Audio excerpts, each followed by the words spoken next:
வாழ்க வையகம், வாழ்க வையகம், வாழ்க வளமுடன். குரு வணக்கம், குருவே துணை. சிந்தனையை உடல் நலத்தை சீரமைத்து உய்வித்த குருவே வாழ்க.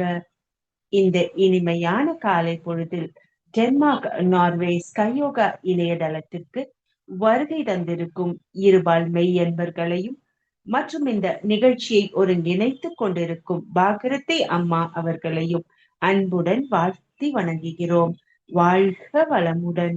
நல்லதொரு ஆழமான துரியாதீத தவத்தை இனிமையாக நடத்தி கொடுத்த புவனா அம்மா அவர்களுக்கு நன்றிகளையும் வாழ்த்துக்களையும் தெரிவித்துக் கொள்கிறோம்.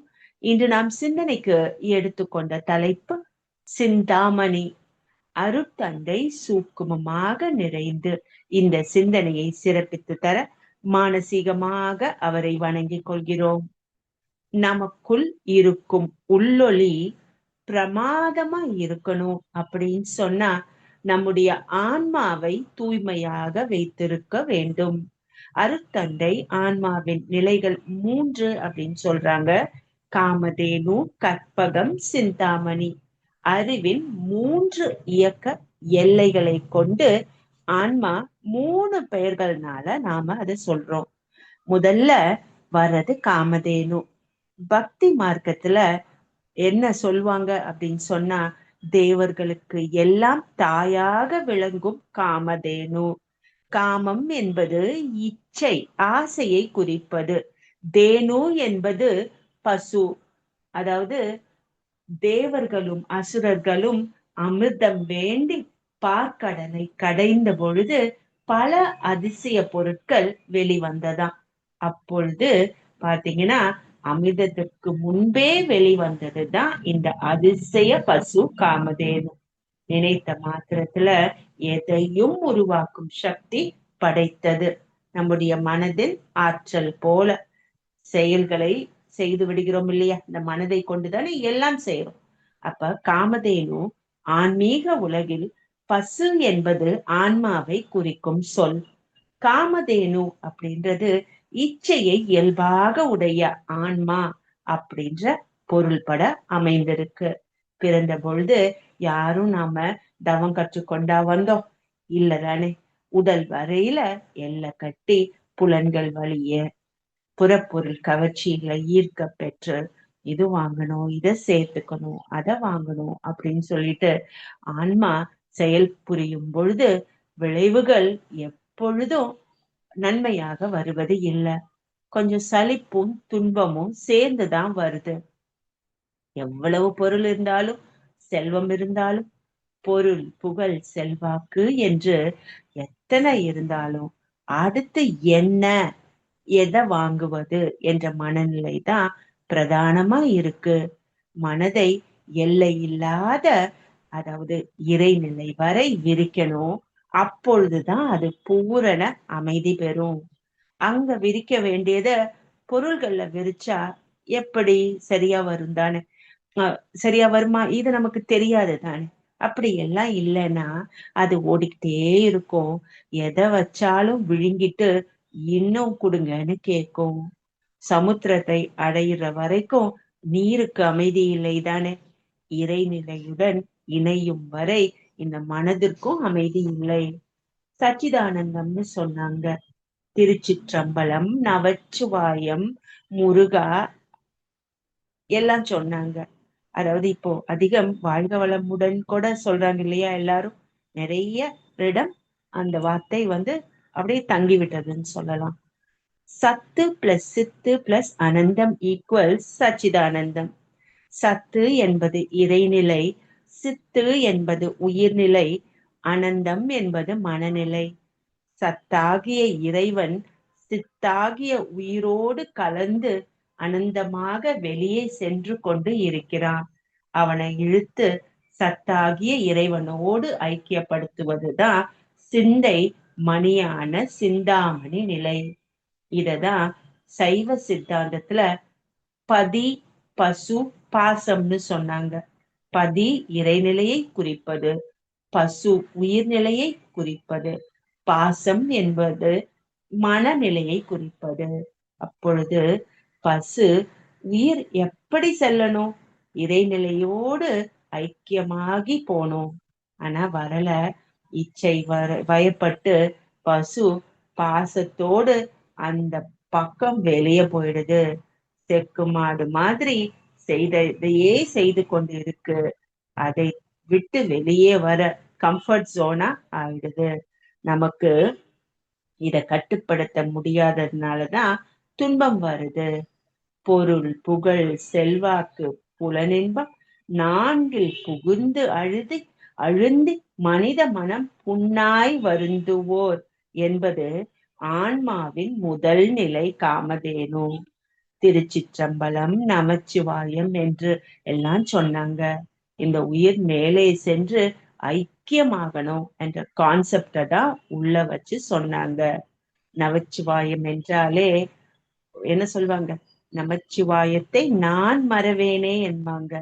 அதாவது நான் அப்படின்னா நமச்சிவாயம்னு பிரிச்சுக்கிட்டா, நான் திரோத மலம், மா ஆணவ மலம், சி சிவத்தை குறிப்பது, வா திருவருள், யா ஆன்மா. ஏன் பிரிச்சாங்க? இந்த யகரமாகிய ஆன்மா வகரமாகிய திருவருள் துணை கொண்டு நகரமாகிய குரோத சக்தியை மகரமாகிய ஆணவத்தை அகற்றி சிகரமாகிய சிவத்தை சேர்தல் வேண்டும் அப்படின்னு.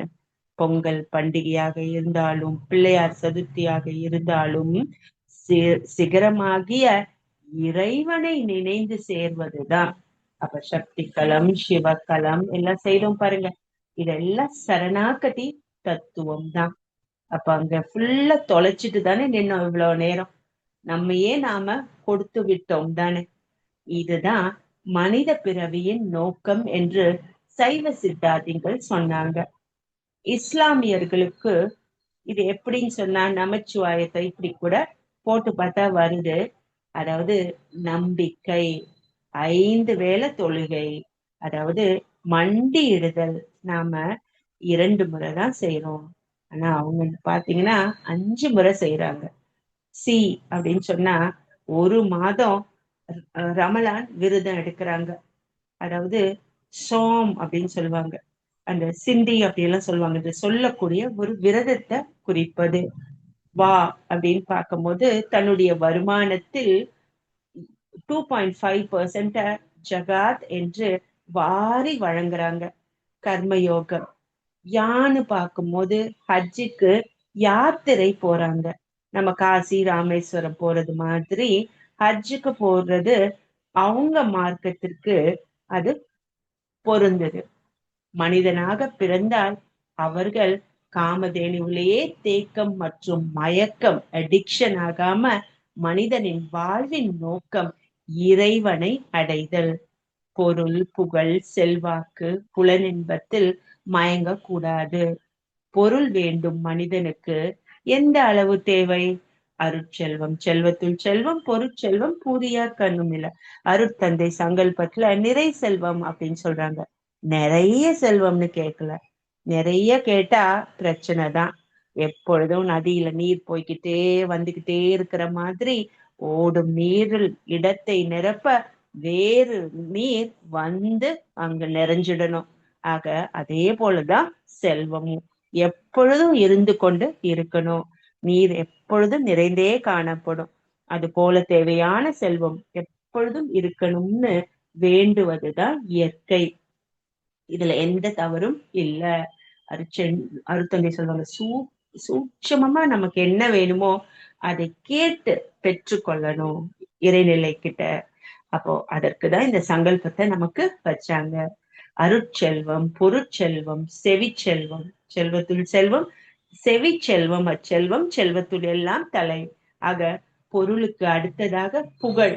பணத்தை வாரி இறைச்சு அதன் மூலம் வர புகழ் எல்லாம் கிடையாது.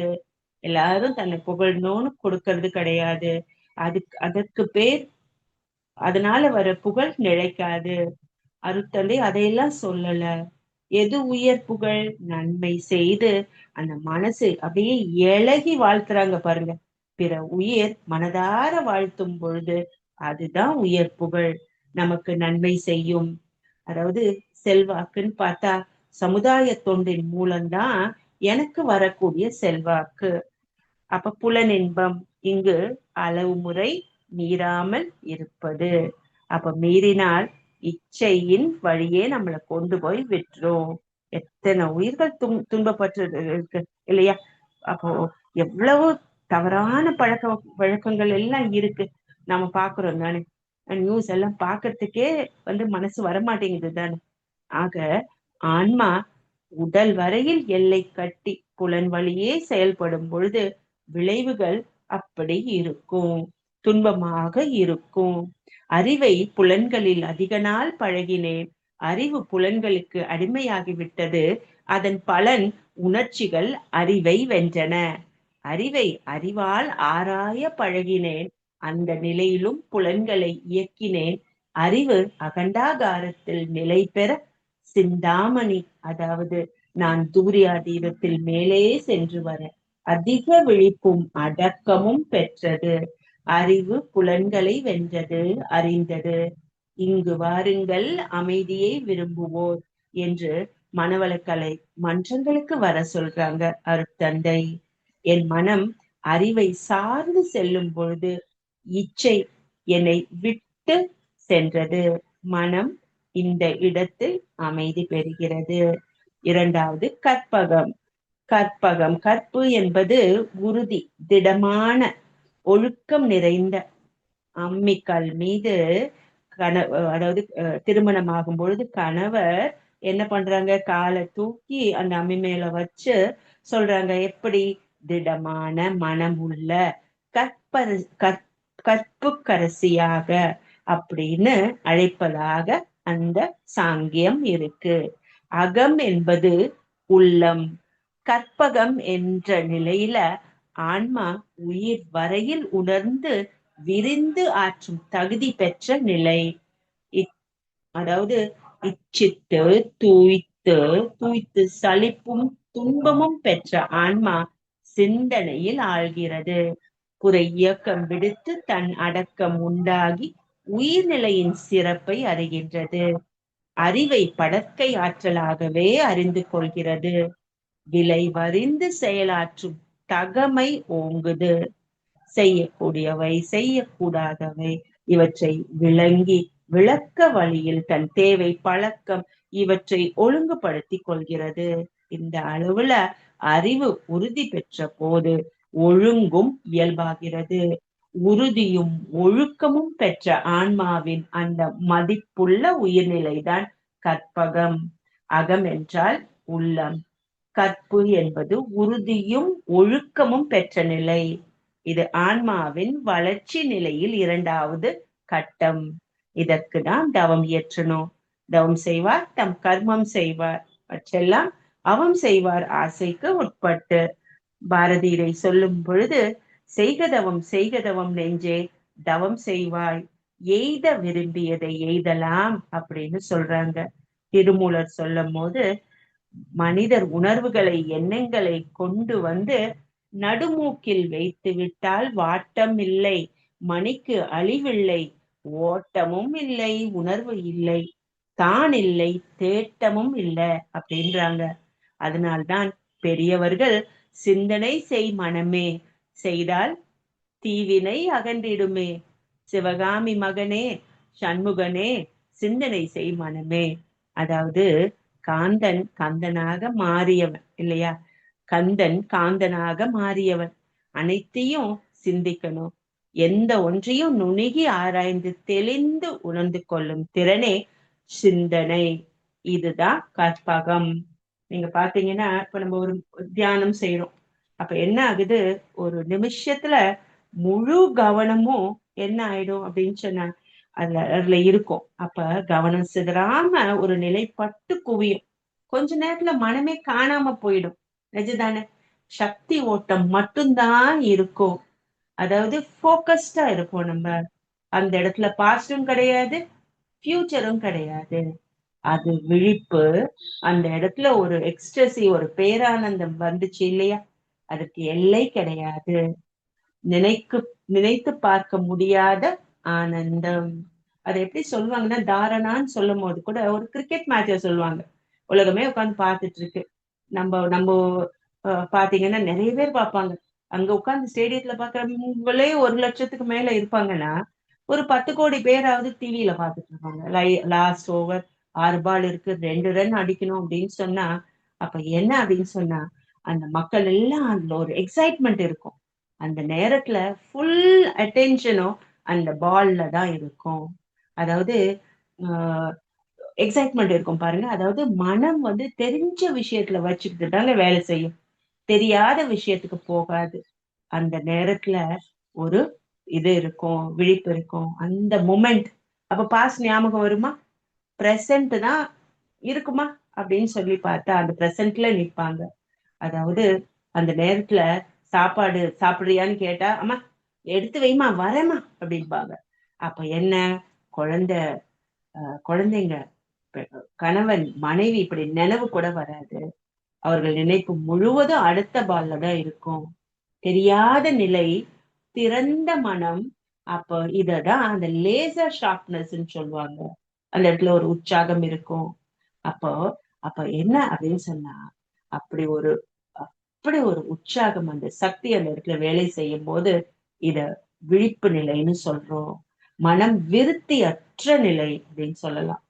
அப்ப கிரிக்கெட் மேட்ச் மட்டும்தான் இந்த எக்ஸைட்மெண்ட்டை கொடுக்குதா அப்படின்னு சொன்னா, கிரிக்கெட் மேட்ச் ஒரு இன்ஸ்ட்ருமெண்ட் தான். அந்த நேரத்துல என்ன நம்ம நினைவுல வச்சுக்கணும்? பாஸ்டுக்கும் போல, பிரசன்ட்டுக்கும் போல, ஐ மீன் ஃபியூச்சருக்கும் போல, பிரசன்ட்ல நிக்கிது இல்லையா? மேட்ச் முடிஞ்சிட்டது, அப்புறம் என்ன, அப்புறம் என்ன, ஆபீஸ்க்கு என்ன எடுத்து வைக்கணும், இப்படி போயிடும் மனசு. அப்ப பைக் ஓட்டுறோம், நார்மலா ஒரு 20 கிலோமீட்டர் ஸ்பீட்ல போகும்போது ஒருத்தர் ஒருத்தர் பேசிட்டு கூட போவாங்க. இப்ப இதுல ரேஸ்ல பாருங்க, 120 140ன்னு போடும்போது என்ன ஆகும்னு சொன்னா, மனம் இந்த பக்கம் அந்த பக்கம் திரும்பாது. இதுதான் லேசர் ஷார்ப்னஸ் சொல்லுவாங்க. அதாவது மைண்ட் அப்படியே சீஸ் ஆகி நிற்கும். முழு கவனமும் அந்த டிரைவிங்ல தான் இருக்கும். அப்போ அந்த இடம் ரொம்ப முக்கியம் இங்க. அதாவது ரேஸ் மட்டும் இல்ல, அதாவது மனம் விழிப்புணர்வுக்கு வந்து விட்டா, பாடும் பொழுது, ஆடும் பொழுது, வரியும் பொழுது, கோலம் போடும் பொழுது கூட இந்த எக்ஸைட்மெண்ட் நமக்கு கிடைக்கும். இப்ப தியானம் செய்யறோம், இப்ப நீங்க விட்டுட்டீங்கன்னு வச்சுக்கோங்க, அங்க துரியாதீதத்துல போய் அங்க நிப்போம் நம்ம சக்தி களத்துல. என்ன ஆகும்னு சொன்னா, அப்படியே ஒரு செகண்ட்ல எப்படியாவது இப்படி கீழே இறக்கி விட்டுரும். பார்த்தா கீழே கிடப்போம். ஏதோ ஒரு தாட் வந்து கீழே கொண்டு வந்துடும். அப்போ இதுவும் இல்லாம அதுவும் இல்லாம அந்த ரூட்டடா இருக்கும் பாருங்க, அதுதான் அந்த விழிப்பான நிலை. அந்த நிலையில தான் நாம பழகி பழகி பழகி பழகி கீழே இறங்கினா கூட மறுபடியும் ஏறி நிக்கணும். அன்னன்னைக்கு நமக்கு தவத்தில் கிடைத்த அனுபவத்தை இன்னைக்கு ஸ்பெஷலா கிடைச்சதுன்ற அளவுல நிக்கணும், நோட் பண்ணணும். அதாவது அருட்தந்தை சிந்தாமணியில அவர் என்ன சொல்ல விரும்புறார் அப்படின்னு சொன்னா, எதை நீ உணர்ந்து கொள்ள முடியுமோ அதற்கு கீழே நிற்கணும்னு சொல்லுவாங்க. அண்டர்ஸ்டாண்டிங் என்ற சொல்ல பயன்படுத்துவாங்க. ஒரு பொருளின் ரகசியத்தை நான் உணர்ந்து கொள்ளணும்னு சொன்னா, அதை விட நுணுகி செல்லணும். எப்படி?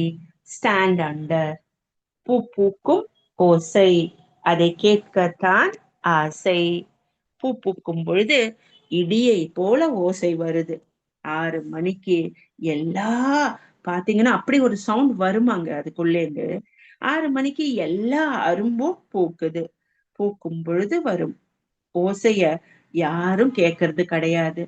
அந்த ஓசைய கேட்கணும்னு சொன்னா மனம் அதை விட நுணுகி நிற்கணும். எப்பொழுதும் சத்தத்தின் மத்தியில வாழ்ந்து கொண்டிருக்கிறோம், கேட்க முடியாது என்பதற்காக தான் சிவபுராணத்துல நோக்கரிய நோக்கே நுணுக்கரிய உணர்வே அப்படின்னு எழுதியிருப்பாங்க.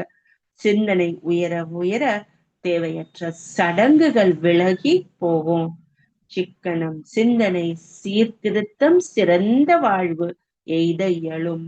அதாவது சிந்தனை உயர, மன அலை சூழல் குறைய, இறைவனே எனக்குள் அறிவாக இருக்கிறான் என்பதை உணர, சிந்தனை உயர தேவையற்ற சடங்குகள் தேவையற்றதாகிடும். அந்த காலம் திருமணத்துல காசி யாத்திரை அப்படின்னு மணமகன் எல்லாம் போறது மாதிரி கோச்சுக்கிட்டு போவாங்க. எல்லாருமா சேர்ந்து போய் கொடை பிடிச்சு திருப்பி கொண்டு வருவாங்க. இதையெல்லாம் சிந்திக்கணும் அப்படின்னு சொல்லுவாங்க அருட்தந்தை. அந்த காலத்துல 5 நாள் கல்யாணம், 3 நாள் கல்யாணம் எல்லாம் நடக்கும். அப்பொழுது அந்த ஊரே அந்த வீட்டுல கூடி இருக்கும். உற்றார் உறவினர் அனைவரும் வந்து அமர்ந்து தங்கி, மண்டபம் எல்லாம் கிடையாது. அப்பொழுது ஒரு பொழுதுபோக்குக்கு, வேடிக்கைக்கு, ஒரு சந்தோஷத்திற்காக ஒவ்வொரு சடங்கா வச்சிருந்தாங்க. அப்ப அப்படி வந்ததுதான் காசி யாத்திரை எல்லாம். மகரிஷி அழகா கேப்பாருங்க. தெளிவு துணிவாச்சு அவருதான். இப்பொழுது இது தேவையான்னு கேட்பாங்க. சரி தேவைன்னு வச்சுக்கோங்க. மாப்பிள்ளைய அப்படியே அனுப்பிவிட்டு மச்சினர் என்ன பண்ணுவாரு, போய் அப்படியே போற மாதிரி அவர் போவார், இவர் கூட்டிட்டு வந்து பாத பூஜை எல்லாம் நடத்துவார். காசி யாத்திரை வேணும்னா வச்சுக்கலாம், சரி வச்சுக்கோங்க அப்படின்றாரு.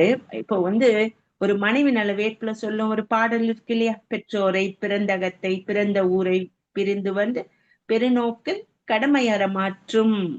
அப்ப அந்த ஒரு பாடலை சேர்க்கலாம் இல்லையா. அப்போ தேவையானது எது அங்கு கொடுத்து கொடுத்து, எதற்கு சொல்றது, உயர்த்தி சொல்வது அந்த பெண்ணை கூட. என்ன அர்த்தம், அதற்கு உன்னை தகுதிப்படுத்திக் கொள் அப்படின்னு அர்த்தம். இன்னும் சகிப்புத்தன்மையோட விட்டு கொடுத்து தியாகம் செய்து வாழ் அப்படின்னு அர்த்தம். சட்டுன்னு வெட்டிட்டு விட்டுட்டு போகாதேன்னு அர்த்தம். அப்ப இந்த எவ்வளவு நல்லா இருக்கும் பாருங்க. உள்ளதை உணர்ந்து அல்லதை விடுத்து நல்லதை செய்தல். தேவையற்றது எல்லாம் தன்னால விலகிடும். நடுவில் சில வருடங்களுக்கு முன் என்னவாயிற்று, சில வருடங்களுக்கு முன்னாடி எளிமையான திருமணம் தானே. நான் எதை சொல்றேன்னு உங்களுக்கு தெரிஞ்சிருக்கும். 100 பேர் தான் அலவுடு. சிறப்பாக தானே இருக்காங்க.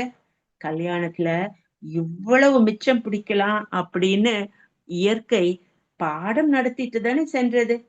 சடங்குகளில் சிக்கனம், சிந்தனை, சீர்திருத்தம் ஓரளவுக்காவது முதல்ல நாம சின்ன சின்ன விஷயத்துல கடைபிடித்து கொண்டே வரணும். அப்பதான் மனதிற்கு ஒரு உத்வேகம் வரும். அடுத்த ஒரு ஸ்ட்ராங்கான ஒரு விஷயத்துல அது போல விழிப்போட இருப்பதற்கு. அப்பொழுது கற்பகத்தில் புலன்மயக்கம் குறைந்து ஆன்மா தன் அடக்கம் பெற்று உயிரின் சிறப்பை அறிவது கற்பகம். இச்சை குறைவது காமதேனு, கற்பகத்தில் உயிரின் சிறப்பை உணர்கிறது. பழக்கத்தில் இருந்து ஆன்மா விளக்கத்திற்கு வந்து ஒழுக்கம் பெறும் பொழுது, ஒழுக்கம் பெற்ற ஆன்மாவாக யாருக்கும் துன்பம் கொடுக்காமல் துன்பப்படும் உயிர்களுக்கு உதவி செய்து வாழும் நிலை பெறதுனால இரண்டொழுக்க பண்பாடு இயல்பாகிடும். கற்பகம் என்பது உறுதி பெற்ற நிலை. இதைதான் அறிவதனை கருவில் இணைத்து தவமாற்ற அருகுணமும் சீராம். பின் அறிவு உயிரில் ஒடுங்கி அடங்கி அந்நிலையில் மேலும் ஆழ்ந்து ஒடுங்க துரியம் நிற்க முன்வினைகள் போகும். அதாவது ஆதியாம் மெய்ப்பொருளாம் அரும்பிறவி தொடரே என்பது கற்பகம், மனம் உறுதி பெற்ற நிலை. மூன்றாவதாக சிந்தை மணியான நிலை. சிந்தாமணி சலனமற்று புலன் அடக்கம் பெற்று உறுதி பெற்ற நிலை. தன்னை அறிகிறோம் ஆக்கினையில் அழுத்தம் பெற்ற அறிவு, துரியத்தில் ஆனந்த உயிர் உணர்வு, துரியாதீதத்தில் பேரானந்த இறை உணர்வு நமக்கு கிடைக்குது. தனக்கு மூலமான தன்னை அறிந்த பின் தனக்கு மூலமான இறைநிலையை அறியும் ஆர்வம் ஏற்படுது. பாவனை செய்தால் பரமனை அடைய முடியும்னு சொல்வாங்க. கற்பனை செய்தால் கடவுளை காணலாம்னு சொல்வாங்க. அருட்தந்தையின் பயிற்சியை முழுமையாக செய்தால் நாம் இறைவனை அடைய முடியும்.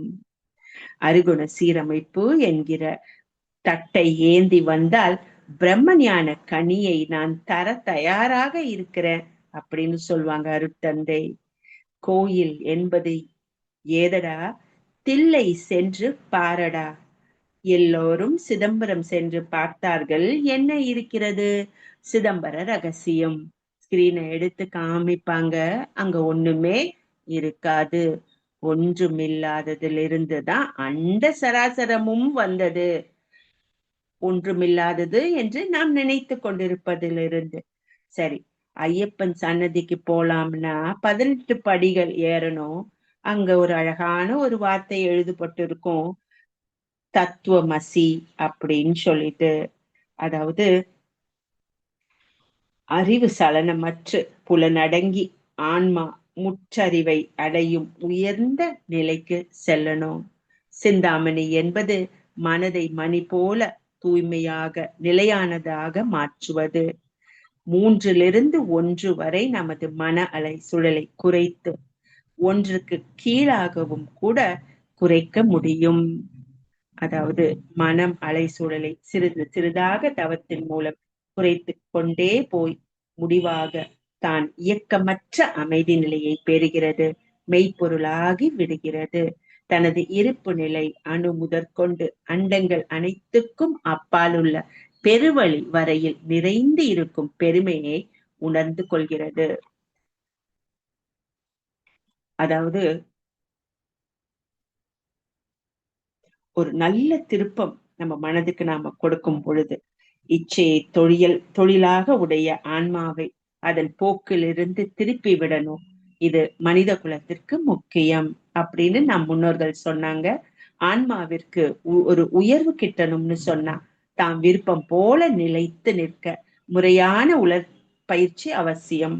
அனுபவத்தில் தேர்ந்த இந்த பயிற்சி, அதாவது ஓர்மை நிலை, அடக்க நிலை, ஒடுக்க நிலை என்று 3 பிரிவுகளாக மகான்கள் கொடுத்திருக்காங்க. இப்பயிற்சியே ஆலயம். ஆ பிளஸ் லயம், ஆன்மா லயம். சிந்தாமணி மனிதனின் முழுமை பேறு. இதற்கு ஆன்மா தன்னை அறிய வேண்டும். அப்பொழுதுதான் அமைதி பிறக்கும். அதற்கான முயற்சியில் அருட்தந்தை வகுத்த பயிற்சிகளை முறையாக கடைபிடித்து வாழ்வாங்கு வாழ்வோம் என வாழ்த்தி நிறைவு செய்து கொள்கிறோம்.